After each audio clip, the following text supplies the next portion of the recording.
большим чувством, сердцем и умением принимающих в нем участие.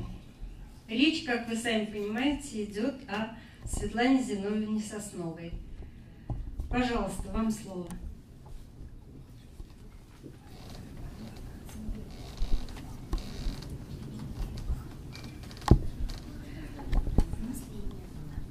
Спасибо. Спасибо тебе. Спасибо всем, кто пришел на этот юбилейный 10-й по счету костер. Сегодня была восхитительная программа, много сюрпризов и очень-очень приятных. Я сегодня буду выступать не одна, мне поможет моя дочь Виктория. Она исполнит в порядке, так сказать, выступления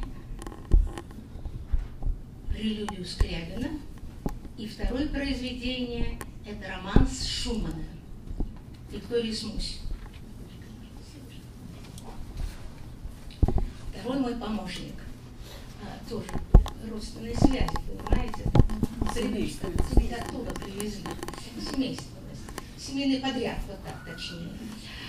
И я, мой племянник, которым я очень горжусь, сегодня он будет выступать на русском языке, но есть такое предположение, что через год он будет говорить стихи по-китайски.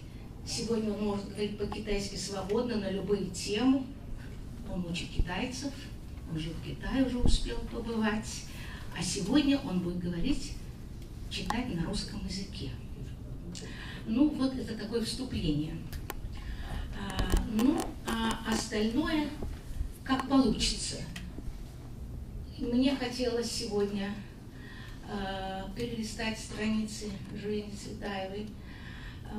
Конечно, веселых страниц в ее жизни практически не было.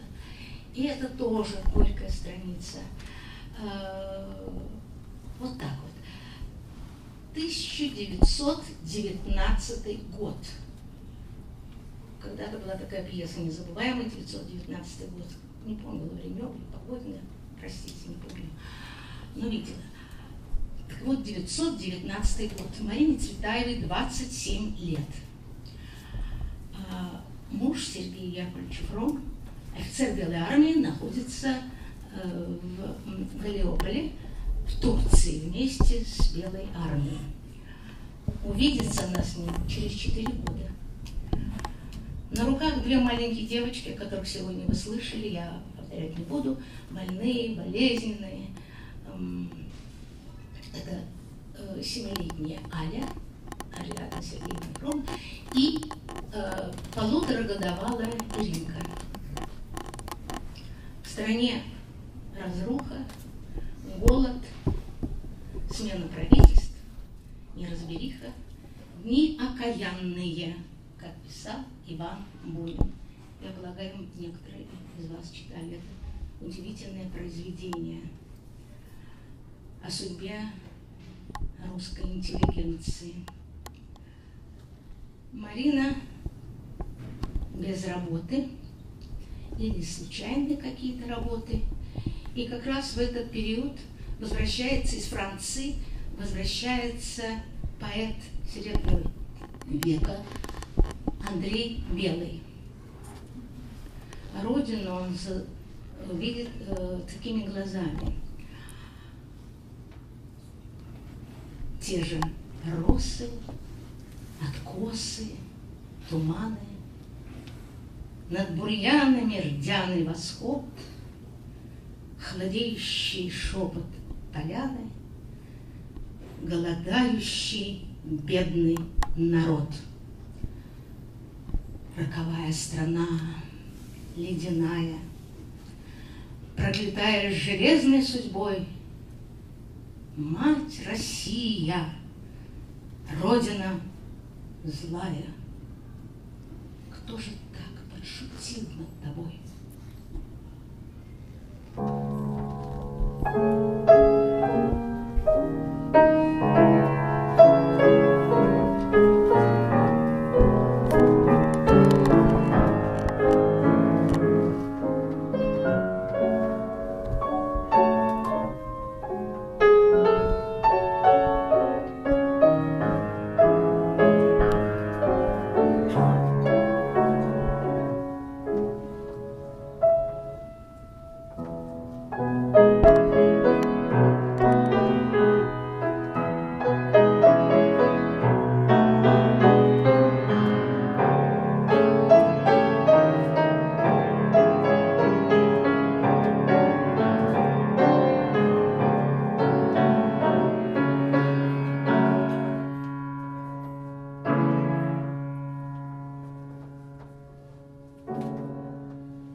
Марина знала этих шутников.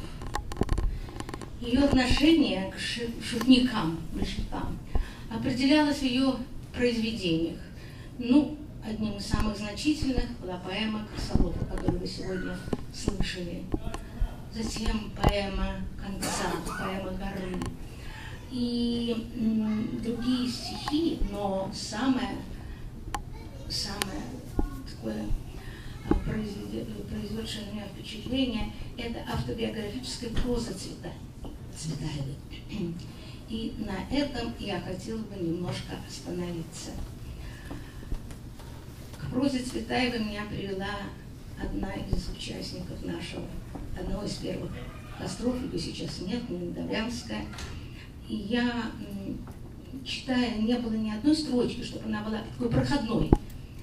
И вот есть такой очерк, который называется «Мои службы». Марина Цветаева с трудом находила работу, потому что все ей было не так. Когда ей предложили работать в ЧК, по классификации тех дел, которые были в чрезвычайной комиссии в те времена, так она ответила, собственно, а что учитывать? Число убитых, число подвергшихся преследованиям. Когда ей предложили работу в банке, она сказала, я не умею считать.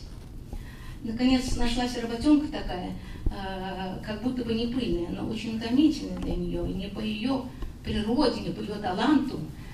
Это учет газетных вырезок с нормой 200 вырезок в день. Короче говоря, Марину тянуло к письменному столу.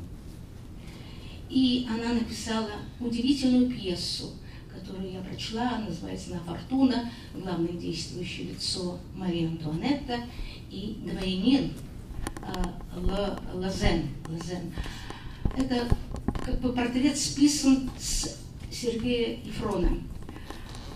Эту пьесу она передала на оценку в институт, во Дворец искусств, и эту пьесу оценили в 60 рублей. Марина написала так. Я хотела публично отказаться,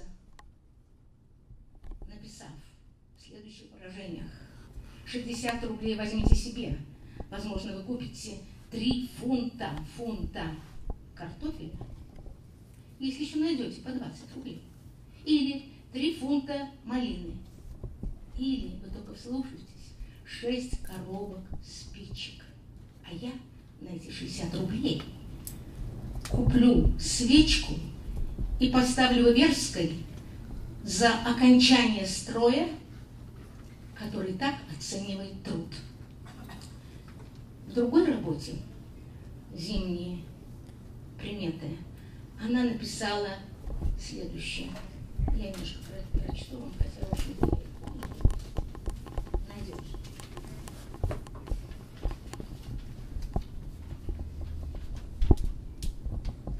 Все мои жалобы на 19-й год: нет сахара, нет хлеба, нет дров, нет денег.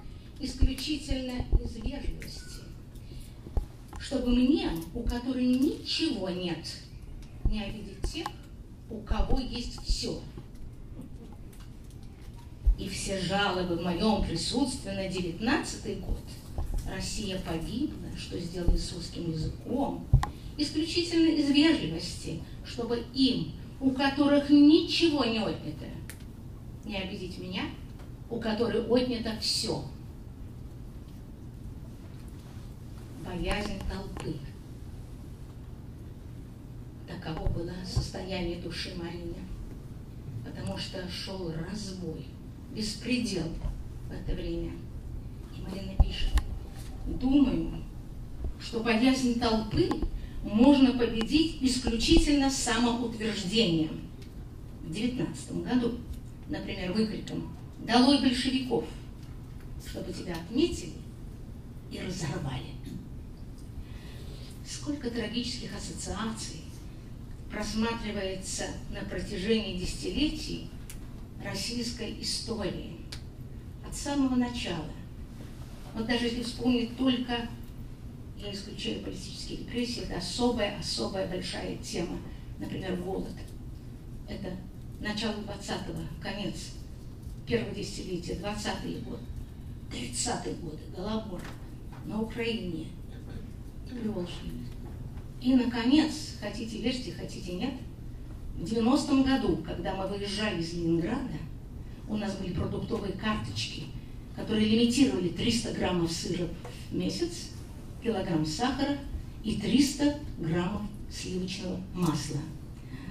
Когда я кое-кому говорила, мне не верили. Но они у меня здесь, если кому-то интересно, посмотрите на них, как они выглядят.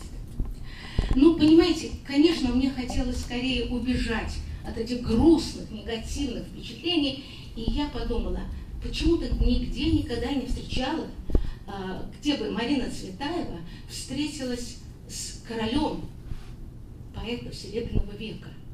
А королем поэтов Серебряного века, большинство из нас знает, наверное, был человек очень красивый, высокий, стройный, который был избран единогласно, опередив Блока и Маяковского.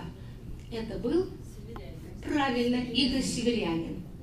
Лотарев его фамилия, истинная фамилия. И я взяла томик, вот, найди мне этот томик, пожалуйста. Я взяла томик, который у меня дремал буквально, ждал тщательного изучения. И я стала искать. Во-первых, меня поразило, потому что мы ничего в нашей школе не получили о знаниях этого периода, творчества этого. И я... Спасибо. Я взяла книжечку, которую мне подарили 10 лет назад, очень красивую книжечку, открыла и стала читать. Меня поразило. Высокий стиль поэзии, пушкинско-тютчевское видение, замечательные, конечно, темы, как у всех поэтов, о любви, о смерти, о жизни, друзьям посвящения, словом, все. И вдруг я читаю стихотворение, которое я захотела выучить наизусть, по секрету скажу, никому не рассказывать, выучила не сразу. В общем, я вам прочту, вы послушайте. Правительство, которое не чтит поэта великого, не чтит себя само и на себя накладывает вето и срамное пятно. Правительство, зовущее в строй армии художника,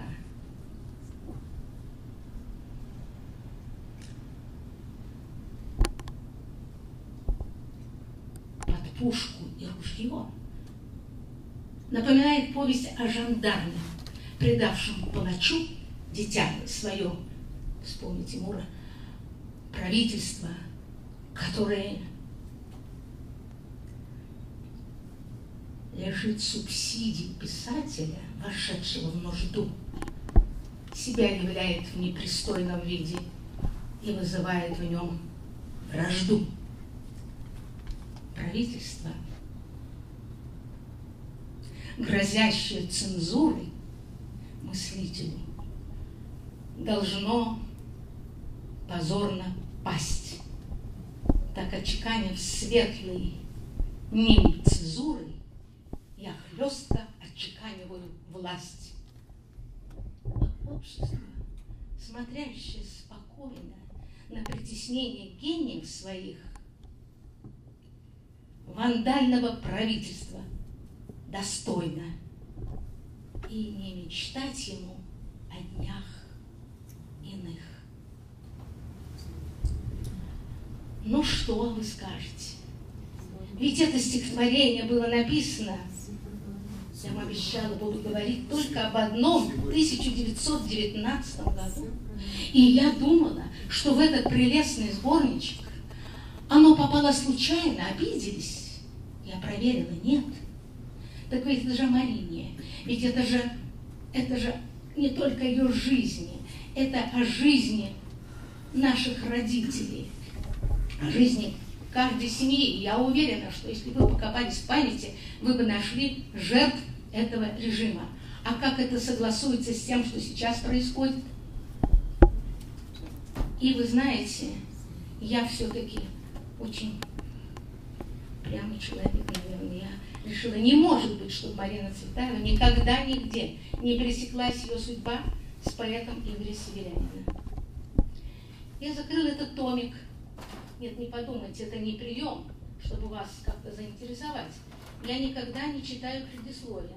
У меня просто не было времени. Я всегда думала, я сама решу, что это такое.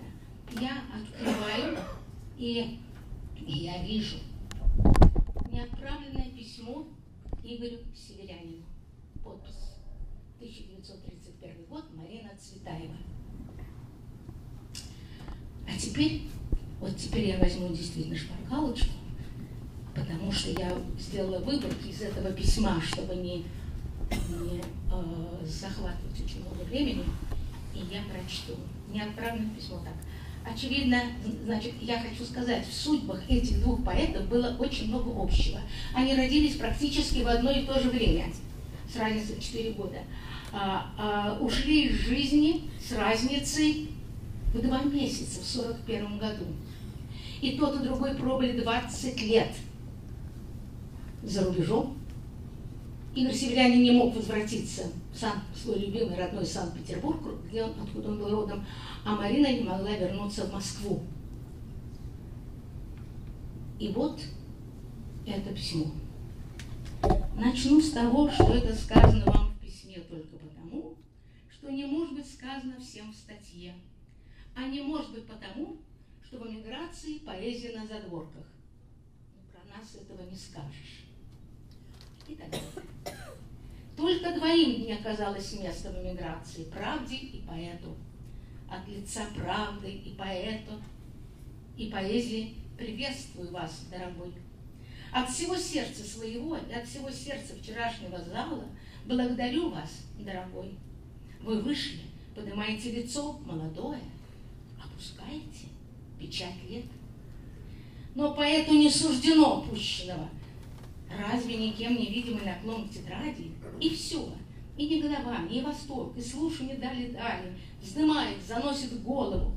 В моей памяти, в памяти вчерашнего зала вы всегда останетесь молодым. Это было до 20-летия. Какого? Ни у кого, может быть, не билось сердце, как у меня. Ибо другие слушали свою молодость, свои 20 лет, кроме меня. Я ведь ставила ставку на силу поэта. Он или время. Перетянул он время. Вы, извините, вы выросли, вы стали простым. Вы стали поэтом простых линий, простых вещей. Вы открыли то, что вам было дано. Вы даже приоткрыли его. И самые последние строчки в этом письме такие. И сосны, мачты будущего флота. И дальше самое главное, ведь это же о нас с вами, о поэтах. Вот так Марина Цветаева оценила Игоря Северянина. Она была рождена поэтом.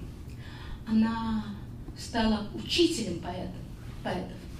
И я только перечислю тех, кто был нашим современником в таком бурном 20 веке.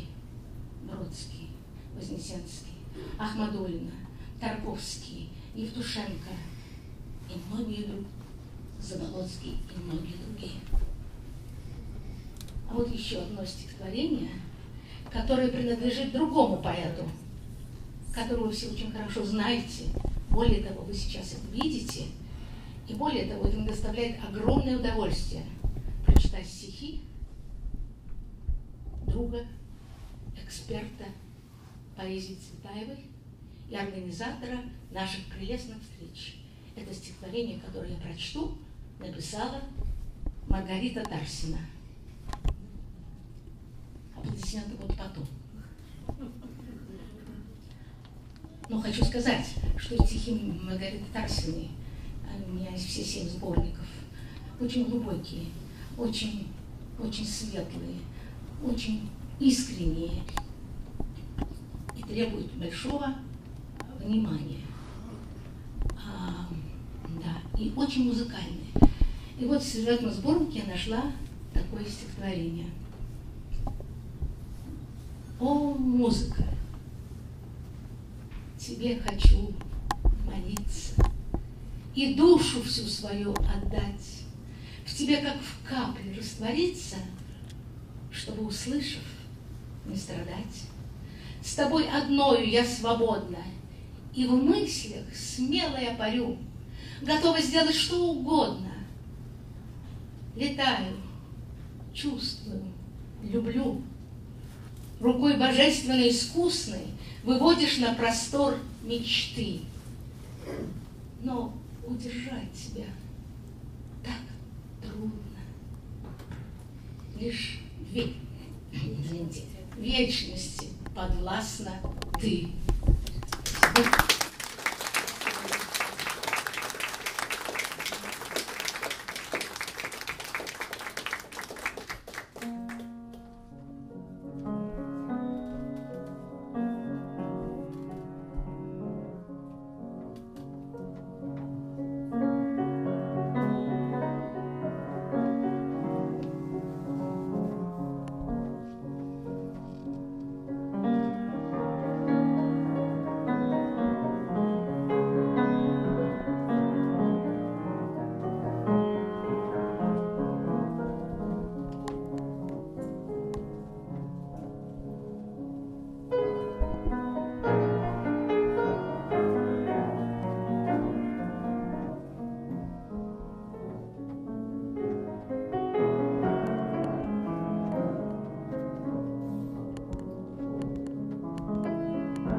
Драгоценных, истинные клады всю жизнь я не устану добывать. Когда-нибудь им будут очень... Слов драгоценных, истинные клады всю жизнь я не устану добывать. Когда-нибудь им будут очень рады прочесть, услышать, в мыслях повторять. Я просто думаю, это тоже Маргарита Дарсиной, я просто думаю, что зачем когда-нибудь, давайте послушаем Илюшу.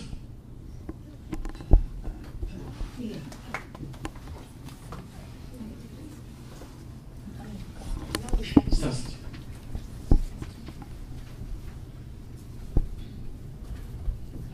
Вы знаете, я сейчас заканчиваю университет, и я считаю, что для меня, в частности, приходить на цветаевские костры – это тоже своего рода университетская лекция. Это мне предоставляет возможность узнать побольше об истории и о том, что пережили вот эти великие деятели.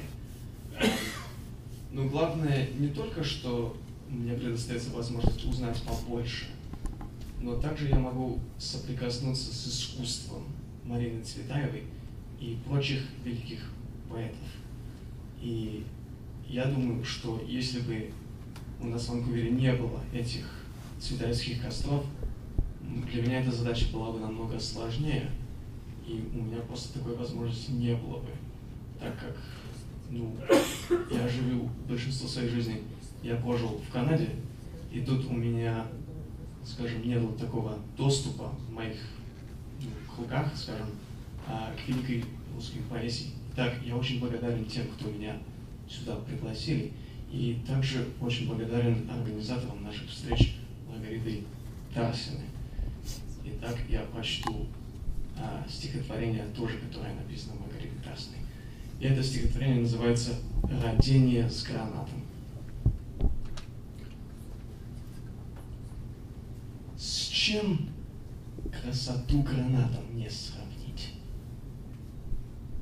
Возможно вкус его отобразить. Разбор всех чувств на помощь призову, и, разобравшись, так их назову.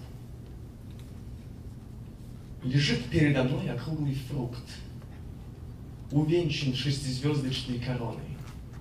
В окружности и сбоку очень крут, закатно-розовый, пурпурный или бордовый. Когда его рукою обоймешь, уютно помещается в ладони, устойчивую тяжесть ощутишь и шелковую гладкость холки пони. Сожмешь его упругий гладкий бок, откроешь и с восторгом захлебнешься, из зерен брызнет ярко-алый сок, и будешь пить, пока не оторвешься. Но вот насытился и вскрыл еще один, гармонией природной поразился. Как зерен много, а гранат один. Он твердой кожицею защитился. Сообществу людскому у плода, как жить в согласии, надо бы учиться. Тогда не настигала бы беда, и дружбой общей мы могли бы гордиться. Спасибо.